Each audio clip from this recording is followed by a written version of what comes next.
Au fond, on a très bien commencé, il n'y a pas de plus belle communication que la prière, voilà, qui nous met en communion les uns avec les autres et qui nous met en communion avec le Seigneur. Voilà. Merci à ceux qui ont préparé cette prière introductive.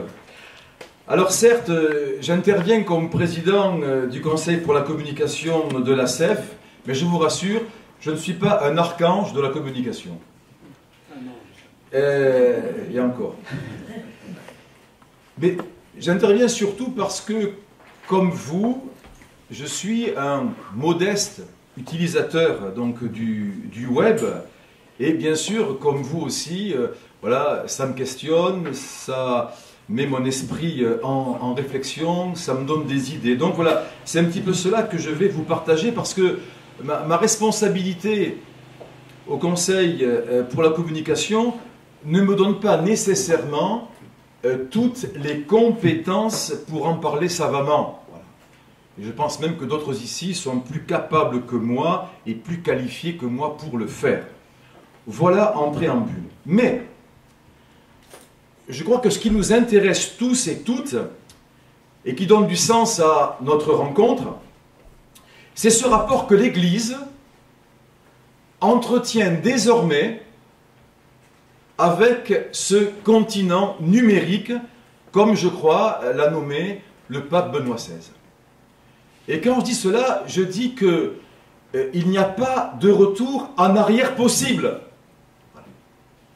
On est engagé dans une aventure voilà, qui va se poursuivre, qui va continuer, qui va se développer. Donc, comme je l'ai dit en préambule, je vous partagerai quelques éléments de réflexion, quelques notes qui, vous l'imaginez, ne seront pas exhaustives, n'apporteront pas la réponse à toutes vos questions, qui même peut-être seront incomplètes, mais je crois qu'il est prévu que nous puissions échanger après. Deux évidences. Un, c'est une vérité d'évidence de dire que le web, et maintenant le web 2.0, donc la nouvelle génération, fait partie intégrante de notre vie quotidienne, de notre quotidien et de celui de nos contemporains. C'est une vérité d'évidence, mais il faut se la dire. Voilà. Il faut l'assimiler, l'intégrer à, je vais dire, notre vie, à notre pastorale, à notre vie en Église. Deux, c'est une autre évidence de dire que si on n'y est pas présent, on se coupe d'une bonne partie de la vie des gens qui, eux, se sont installés sur ce continent numérique sans vous demander la permission, qui ont appris son langage, qui le parcourent, qui y vivent, qui y passent plusieurs heures par jour. Et donc, comme il y a des périphéries existentielles si chères à notre pape François, eh bien, elles passent aussi par des périphéries numériques que l'Église doit rejoindre et qui représentent un véritable terrain missionnaire. Alors, excusez-moi, je ne veux pas vous noyer de chiffres, mais pour asseoir ce que je viens de vous dire, eh bien, voilà, je crois qu'il est important d'en avoir quelques-uns en mémoire. Sur un peu plus de 7 milliards d'humains sur Terre, il y en a 2,5 milliards qui sont connectés à Internet. Un tiers de l'humanité. 1,9 milliard, allez, 2 milliards, qui sont connectés sur les réseaux sociaux. Il y a 600 millions de petits Chinois, et moi, voilà, qui représentent un quart des internautes. Autant que les USA plus l'Europe. Et, dans la seconde où je vous parle, 3 millions de mails ont été envoyés dans le monde. La poste n'a qu'à bien se tenir. Ce geste, nous-mêmes, nous le faisons couramment dans une journée. Moi, depuis que je suis arrivé tout à l'heure, j'ai envoyé déjà 4 mails. Et encore, je suis en dessous du compte de la moyenne. Bon, voilà. Bon, que chacun calcule le nombre de mails qu'il a envoyés hier, par exemple. Certainement plus que de courriers par la poste. Je ne parle pas des 1,2 milliard d'utilisateurs de Facebook, dont 30 millions en France, et 15 millions, la moitié, qui sont connectés chaque jour. 68% des Français sont sur les réseaux sociaux et y passent 1h30 par jour. On peut acheter, on peut converser, on peut jouer, on peut partager, on peut s'informer, se former, on peut localiser une destination, j'en passe, et des meilleurs. Bref, ces réseaux nous offrent un nombre infini de services. Ils nous mettent en relation toujours et partout, que l'on soit chez soi ou en déplacement. Nous avons tous un smartphone, un Français sur deux en possède, et sachez que déjà, un enfant de 12 ans possède son premier smartphone. Nous avons tous une tablette, 6 millions vendus en France chaque année. Nous avons tous un PC, 5 millions, et nous avons souvent les trois. Qui n'a pas les trois? Vous voyez, hein? Une petite, hein, voilà, bon, hein, voilà. Sinon, moi, j'avoue que j'ai les trois. Nous avons les trois. Et ce qui est intéressant, c'est que en France, eh bien, il y a 48% qui utilisent les 3 écrans par jour. On passe de l'un à l'autre. Vous voyez, hein, bon, que 71 à 77% des jeunes de 16 à 24 ans ont un accès Internet chaque jour. Mais,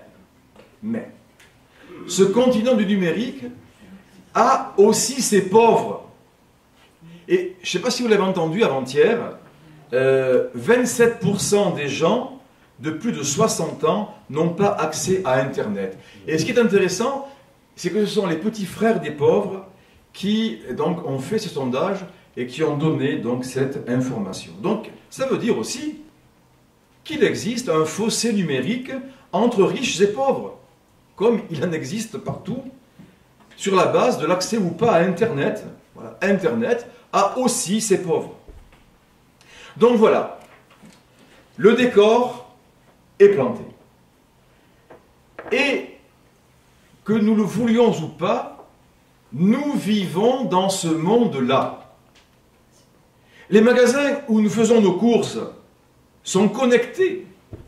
Et pendant qu'ils font leurs achats, 62% des Français recherchent des infos sur des produits. C'est bon pour le commerce. C'est bon pour le commerce. Voilà. Le web est une véritable agora, comme un espace de liberté, comme un espace de spontanéité, où tout se dit sur tout et son contraire, où l'on peut débattre de tout, se déconnecter, si l'on n'est pas d'accord, se reconnecter ailleurs, où chaque internaute se fait sa propre idée, voire son propre, entre guillemets, magistère, au gré de ses déplacements sur la toile, au gré de ses recherches. Et, je vais plus loin, chacun peut devenir à lui seul son propre média. Ce qui caractérise l'internaute, c'est qu'il veut se faire une opinion par lui-même, être le seul juge de ce qu'il trouve bien ou pas bien. Et, vous le savez, il se déplace sur Internet en fonction de ses centres d'intérêt que lui-même peut partager avec d'autres. Il a accès à tout et peut donner son avis sur tout. Excusez-moi de revenir sur des questions qui nous font tous souffrir. Mais avant même que le pape ou que tel évêque se soit prononcé sur les scandales de pédophilie, l'internaute, lui, s'est déjà fait sa propre opinion parce qu'il est allé voir sur les réseaux sociaux ce qui se dit à ce sujet. Ça va très vite. On dit même que Donald Trump a été élu grâce aux réseaux sociaux.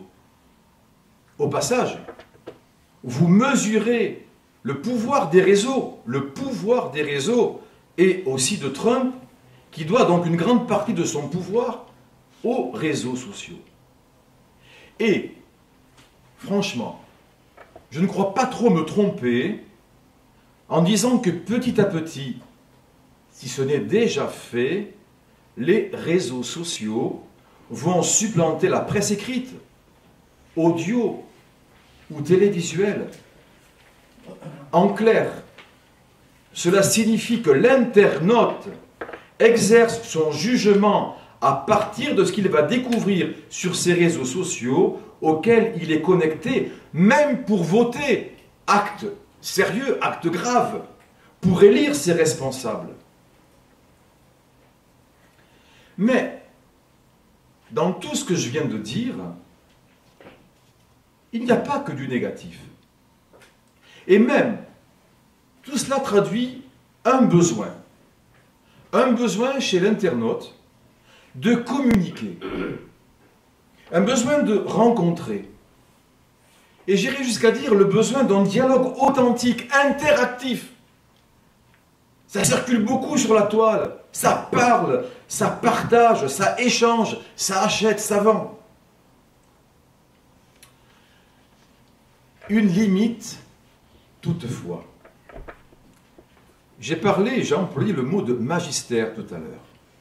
Et c'est à mes yeux l'un des problèmes d'Internet aujourd'hui.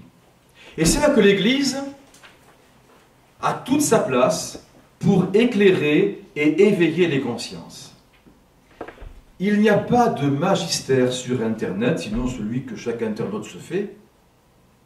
Autrement dit, il n'y a pas, d'autorité de régulation. Il n'y a pas une autorité au sens auctoritas, aider à grandir, à discerner, qui permet à l'internaute d'exercer, au moment précis où il se connecte, d'exercer son esprit critique, d'analyser l'information, de prendre du recul par rapport à ce qu'il découvre, de la juger. Tout est dans l'instantanéité, et dans la spontanéité. On vit dans un monde où on veut tout de suite, ici et maintenant.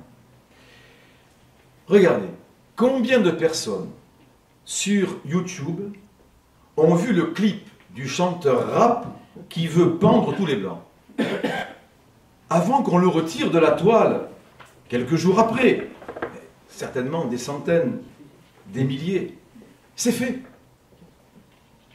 Donc, nous le voyons, Internet bouleverse non seulement l'organisation du temps, on est dans l'immédiat, mais aussi la manière de s'informer, la manière de communiquer, souvent brute de décoffrage.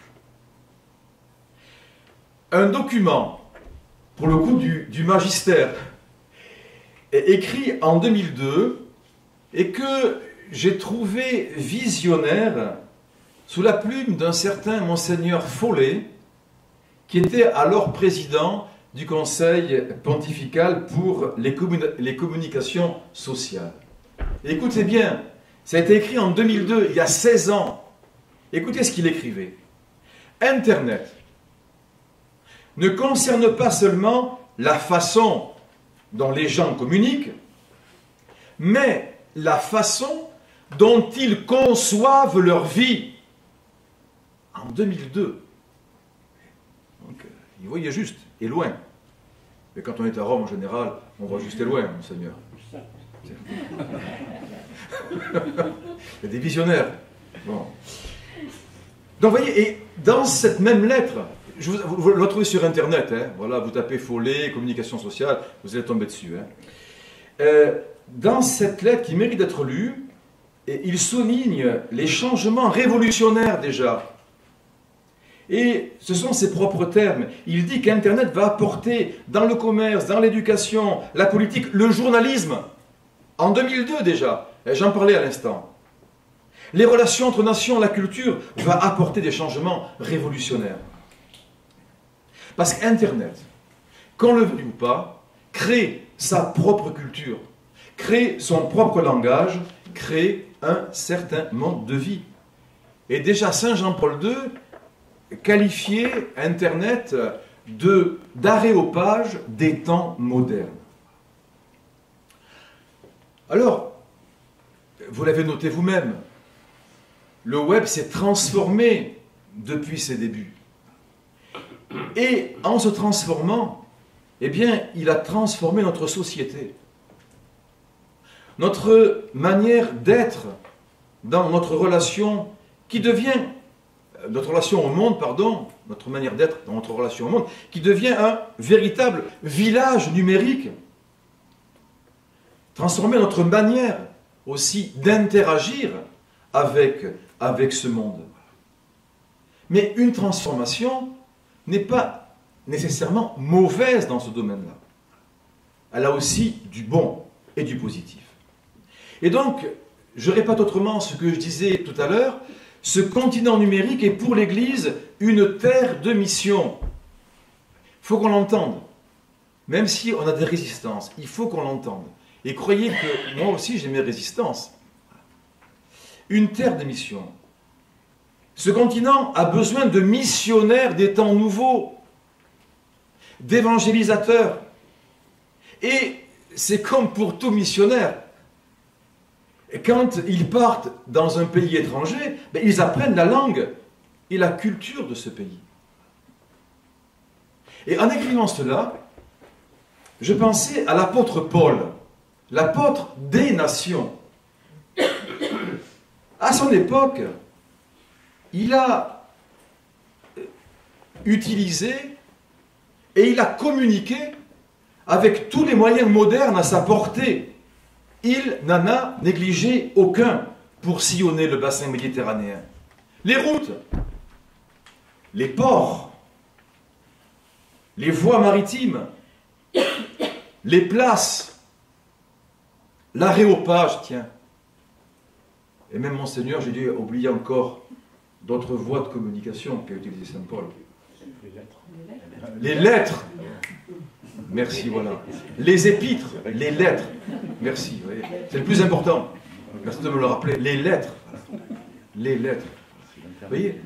Donc tout ça, Paul l'a mis à sa portée pour garder la communication avec les communautés qu'il avait fondées, pour les mettre en interactivité les unes avec les autres. Les unes avec les autres. Bon. Et il a fait avec les moyens du bord pour porter à tous la bonne nouvelle du salut, dans ce désir de s'ouvrir à toutes les nations. Ces destinations missionnaires, là aussi avec les lettres, en sont le signe. Et s'il revenait aujourd'hui, il serait sûrement voyageur, certes, mais aussi voyageur internaute. Il mesurait comme nous la dimension universelle du web qui permet de se rendre partout en restant chez soi, de voyager certes virtuellement, mais de voyager quand même. Paul a cherché le moyen de rejoindre toutes les nations de son temps. Internet nous l'offre aujourd'hui.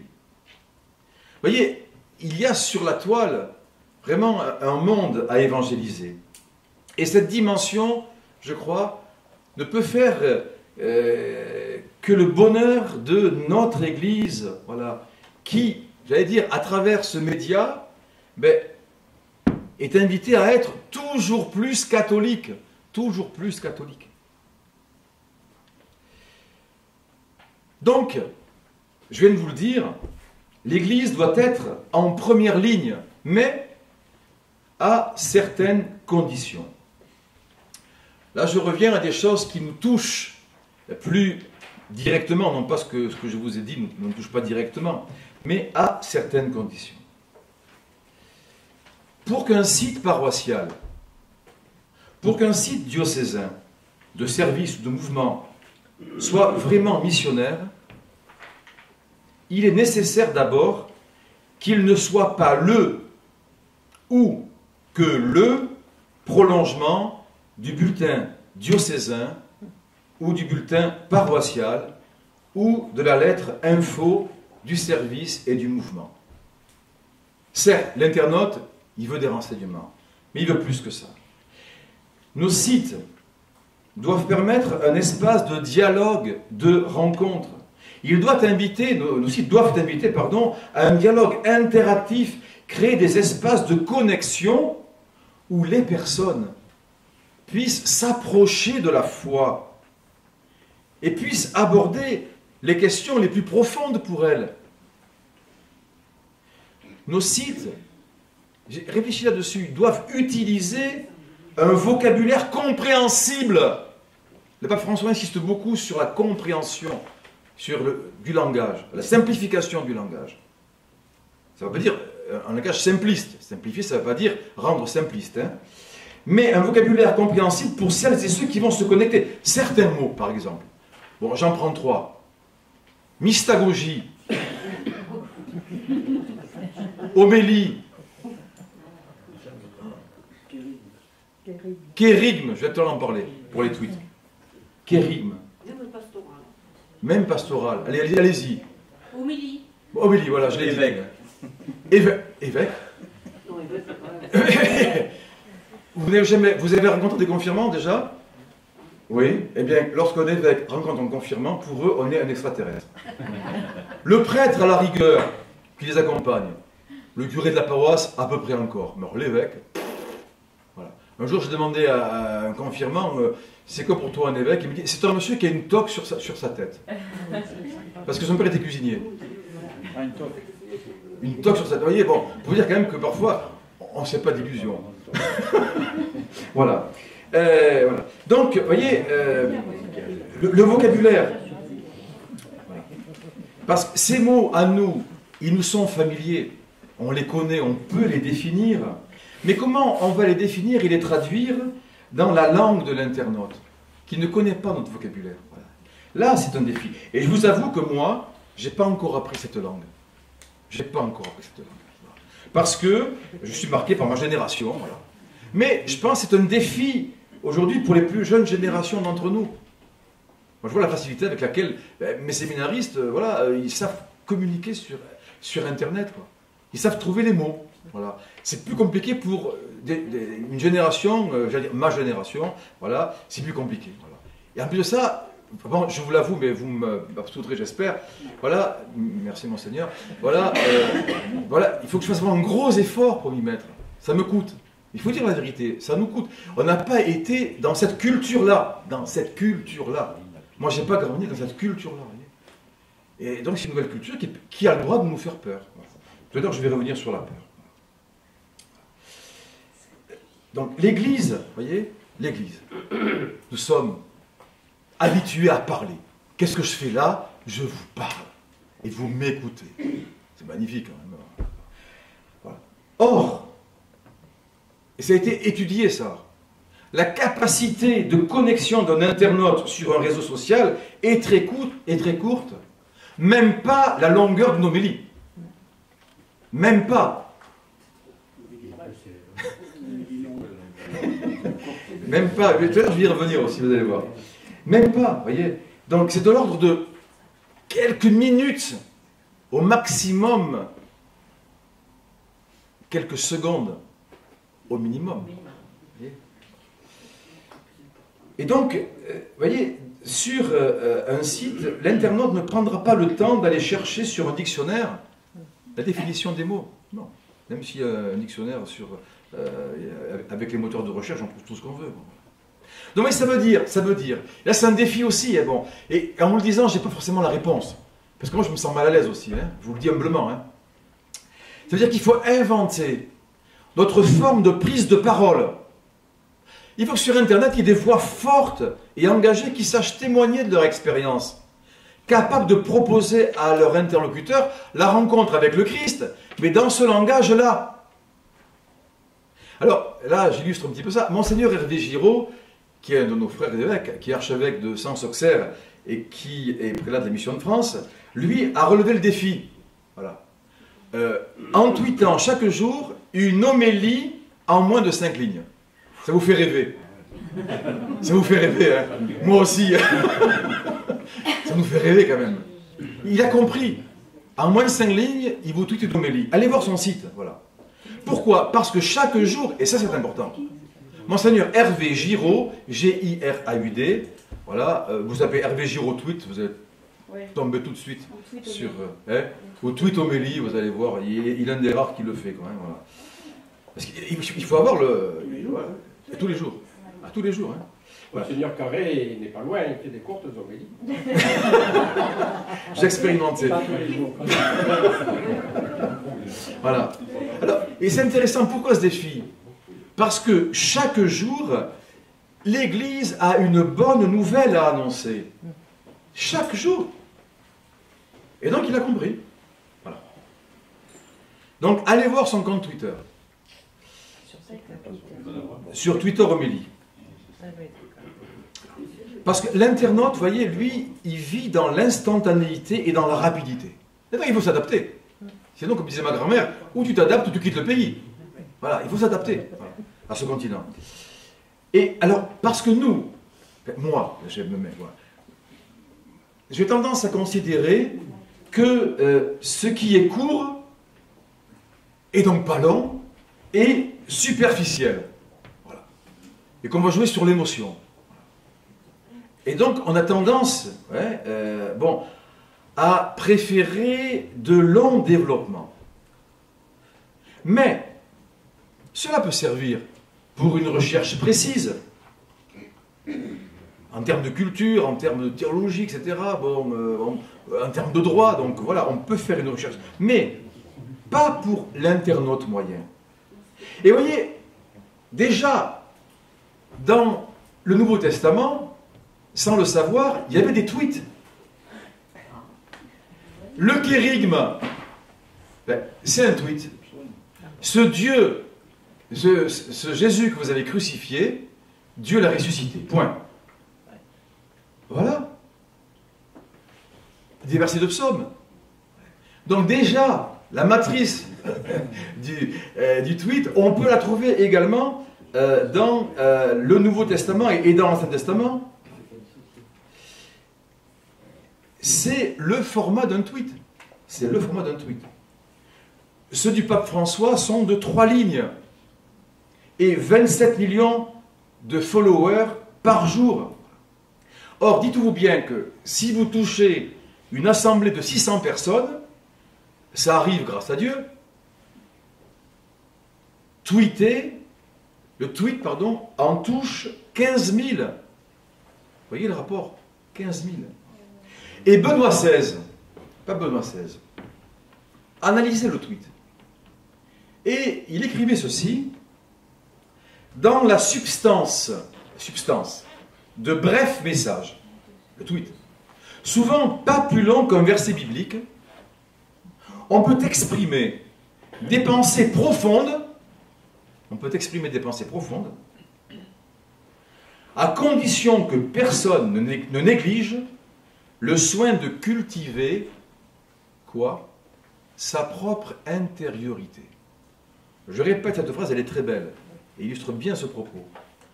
Donc, Benoît n'était pas contre le tweet, mais il est clair. Il dit, dans la substance des brefs messages, souvent pas plus longs qu'un verset biblique, on peut exprimer des pensées profondes, à condition que personne ne néglige le soin de cultiver sa propre intériorité. Et restons chez les papes, après tout, pourquoi pas, hein? Le bienheureux Paul VI, donc, lui aussi un visionnaire, avait cette parole, qui concernait à l'époque les médias, mais que sans peine, on pourrait étendre à Internet. L'Église se sentirait coupable devant le Seigneur. L'Église se sentirait coupable devant le Seigneur si elle n'utilisait pas les médias pour l'évangélisation. C'est très fort comme parole, hein? Et je pense que sans problème, on peut étendre la parole du bienheureux Paul VI, à Internet pour l'évangélisation. Un autre point à souligner: ne partons pas seuls sur le continent numérique. N'oubliez pas que Jésus a envoyé ses disciples 2 par 2. Il y a des laïcs, jeunes ou aînés, qu'il faut engager dans cette aventure quand on bâtit son site. Parce que souvent, je l'ai dit tout à l'heure, je l'ai dit à RCF dans l'interview, je dis, mais faire un site diocésain, faire un site paroissial, c'est pas un caprice du curé, c'est une œuvre d'église, une œuvre d'évangélisation, une œuvre de Dieu. Et donc, il faut exercer pour réaliser cette œuvre la co-responsabilité. C'est un travail d'équipe entre ministres ordonnés et laïcs. C'est très important.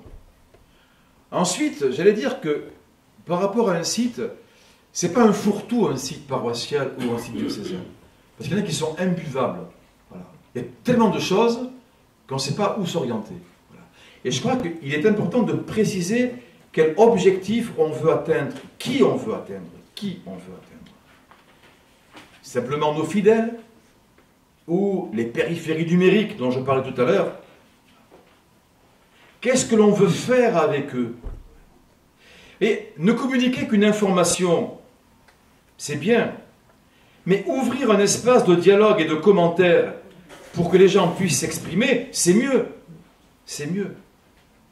Et n'oubliez pas, je vous l'ai dit, que ce qui est recherché par beaucoup d'internautes, c'est le dialogue authentique en vérité. Combien de temps il me reste? Parce que vous voyez, je parle beaucoup. On m'a dit 45 minutes. J'en suis où là? Il reste encore une bonne dizaine de minutes. Bon, ça va, alors on va essayer que ça plus vite. Voilà. Parce que, vous voyez, sur la toile, et ça nous intéresse, nous entendons aussi le cri, les besoins, les appels des internautes. Et permettre un espace pour cela, c'est important. Prêter attention à ce que les gens me disent et leur répondre, c'est important. Mais ce n'est possible que si je suis à leur écoute. Et si je ne passe pas mon temps à leur parler sans les écouter. C'est un défaut que nous avons tous, et moi le premier. Et le Dieu de la Bible est un Dieu qui écoute. Nous rappelait il y a 3 jours Pierre de Berger à la formation des laïcs en mission ecclésiale dans mon diocèse. J'ai retenu. Dieu dit, j'ai entendu la misère de mon peuple. Et il va donc réagir en conséquence. Les idoles ont des oreilles et n'entendent pas. Parfois comme elles. Nous sommes un monde de sourds. Et en ce sens, Internet est une chance qui nous donne l'occasion de témoigner, de réagir, voire de mobiliser. Et tout cela sans perdre de vue, comme Paul en son temps, que nous voulons conduire à Jésus-Christ, mettre en contact avec Jésus et avec une Église vivante. Donc, en ce sens, je crois aussi qu'il ne faut pas vouloir être partout. Et c'est vrai qu'il y a des choix à faire en fonction des publics que l'on souhaite rejoindre. Un travail là aussi de discernement. Alors bien sûr, cela ne nous retire pas les missions que nous avons au service de nos quartiers, de nos paroisses, de nos diocèses, de nos fidèles, de nos mouvements, de nos services, voilà, des gens que nous rencontrons. Mais ce terrain missionnaire, ce continent numérique, est entré dans l'univers de notre vie paroissiale, diocésaine. Il n'est pas à côté. Il y est entré. Il y est entré. Qu'allons-nous faire? Et, en même temps, le Christ nous appelle à être là où sont les gens. Et je vous l'ai dit, beaucoup sont sur les réseaux sociaux, c'est la Galilée des nations. Et je crois profondément que les gens sont heureux quand on sait les écouter et quand on s'intéresse à eux. Alors bien sûr, vous me direz, oui, mais tout cela n'est pas sans question. Quelle est la forme du lien qui se tisse entre les internautes qui se connectent? Elle peut nous apparaître parfois artificielle, voire superficielle, voire spontanée et immédiate. Où se situent sur Internet les frontières de l'intimité? Mais malgré ces interrogations, nous ne pouvons pas être absents de ce continent. Il peut faire peur, tout à l'heure je l'ai dit, et je le conçois. Et dans ce document de Rome que je vous citais tout à l'heure, cette question, Monseigneur Follet l'avait déjà abordée. Il disait ceci: rester timidement en arrière, par peur de la technologie ou pour d'autres raisons, n'est pas acceptable. N'est pas acceptable. 2002, hein, étant donné les innombrables possibilités qu'offre Internet.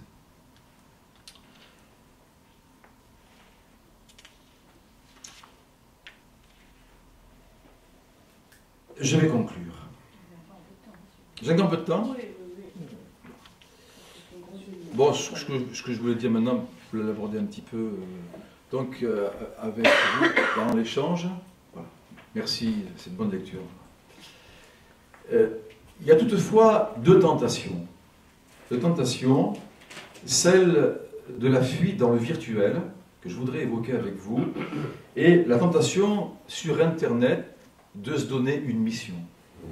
Et je pense qu'on a à s'entraider, laïcs et prêtres, et même laïcs et ministres ordonnés en général, voilà, pour, en particulier vis-à-vis des frères prêtres qui se connectent à Internet, qui circulent sur Internet, voilà, les aider à avoir des points de vigilance.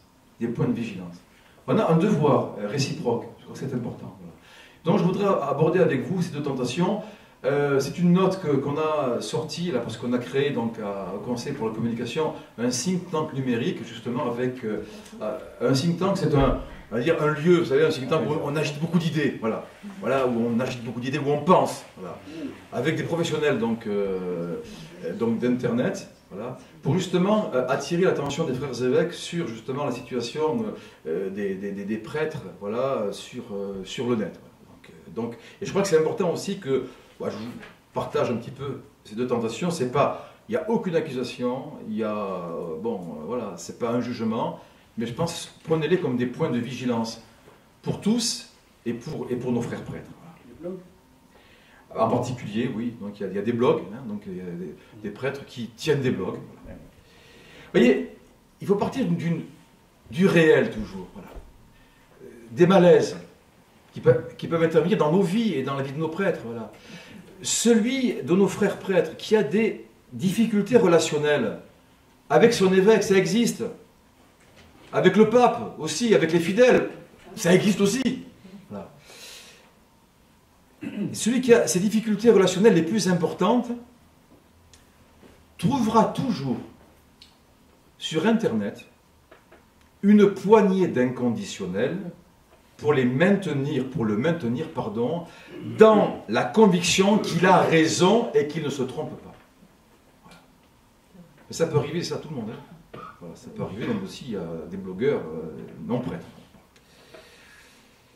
Voilà. Mais ces soutiens, parfois nombreux, sur les réseaux sociaux, bien que virtuels, peuvent aggraver la forme d'aveuglement dans laquelle on peut s'enfermer. Ça ne va pas forcément rendre service. Et il peut y avoir là, au fond, un phénomène de fuite de la réalité et des autres. Parce que le contact avec les autres, parfois il est rugueux. Parfois, le contact avec les autres nous met en contradiction avec nous-mêmes. Et, voilà, des interlocuteurs distants et virtuels vont nous maintenir dans l'illusion de capacités relationnelles intactes. Je crois que nous sommes dans la vérité. Et qu'il y a des gens qui ne comprennent pas, ils ont tort. Il y a un ancien ingénieur de Google, qui s'appelle Tristan Harris, là, et qui a quitté Google justement parce qu'il dénonçait les pratiques de son ancien employeur. Et il a écrit ceci. Donc c'est un peu en corrélation avec ce que je viens de dire. Nous devenons de moins en moins patients avec la réalité. Je peux lever le doigt. Hein. Surtout lorsqu'elle est ennuyeuse ou inconfortable. Et comme la réalité ne correspond pas toujours à nos désirs, nous revenons à nos écrans. C'est un cercle vicieux. Notre téléphone met un nouveau choix au menu qui sera toujours mieux en apparence et plus gratifiant que la réalité. Vous voyez ? Le smartphone est cette chose qui entre en compétition avec la réalité et gagne. C'est comme une sorte de drogue. Et donc cette question-là, cette tentation, je l'ébauche à peine, hein, mais vous voyez, elle soulève aussi celle du temps passé sur les réseaux sociaux. Du temps passé sur les réseaux sociaux. Parfois, il y a une ascèse aujourd'hui, je dirais presque une spiritualité, qui doit nous pousser à nous déconnecter, des réseaux sociaux, et parfois au détriment de la mission qui nous est confiée, et de la disponibilité à laquelle nous sommes appelés par rapport à nos fidèles. Deuxième tentation, se donner à soi-même une mission. Certains de nos frères prêtres, et ce n'est pas négatif en soi, et ce n'est pas non plus en contradiction avec ce que j'ai dit tout à l'heure, peuvent se sentir chargés d'un peuple virtuel, formé de celles et ceux qui les suivent sur les réseaux, plutôt que du peuple qui leur a été confié sur un territoire ou dans une mission donnée. Alors vous me direz, l'un n'empêche pas l'autre non plus. Voilà. Et ça peut arriver à un certain point que ces blogs deviennent quasiment une prélature nullus, voilà, qui rassemble également d'autres prêtres sur l'appartenance donc à son réseau. Voilà. Et derrière le mot follower, qui veut dire suiveur, ben, on peut trouver une figure de pasteur, parce qu'on va suivre quelqu'un. Voilà. Un follower, c'est celui qui va suivre quelqu'un. Voilà. Et donc, il peut y avoir une dérive ecclésiologique qui peut se dessiner. Alors, je crois qu'il est important, même si c'est parfois difficile, d'admettre que le repère est celui du presbytérium en communion avec les baptisés, en communion avec son évêque. Voilà. Pour éviter, en fait, qu'on se situe ailleurs. Que de là où on est, on se situe ailleurs.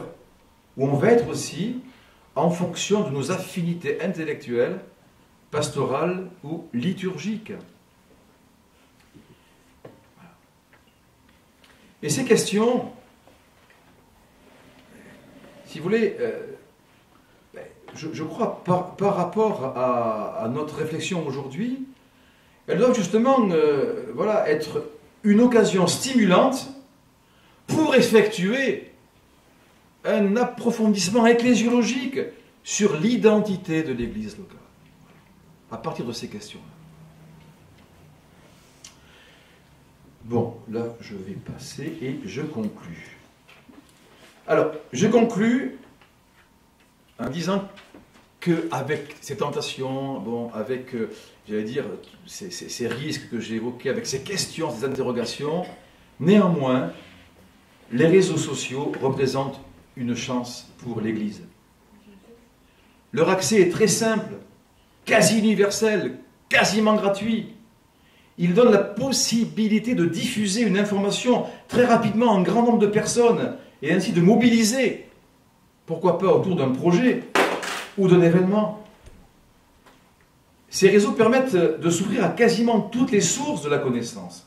Et quelque part, si on sait les utiliser, parce que, en fait, les réseaux sociaux, ils ne sont que ce que l'on en fait. Ils ne sont que ce que l'on en fait. Ces réseaux sociaux peuvent favoriser même une démarche de synodalité, permettant à la parole de chacun d'être exprimée et entendue. Tout à l'heure, ce que je vous ai dit par rapport à nos sites. Nous sommes donc face à un moyen d'évangélisation à distance, d'une portée quasi universelle, encore jamais éprouvé. Et c'est une bonne nouvelle que les papes Benoît XVI et François ont souligné souvent à l'occasion des Journées mondiales pour la communication. Alors aussi grâce au réseau, j'en termine, Le message chrétien peut voyager jusqu'aux extrémités de la terre.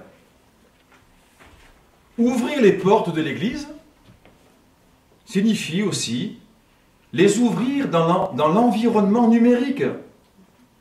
Soit pour que les gens entrent, quelles que soient leurs conditions de vie, quel que soit l'endroit où ils se trouvent, soit aussi pour que l'Évangile puisse franchir le seuil de nos églises et sortir à la rencontre de tous. Oui.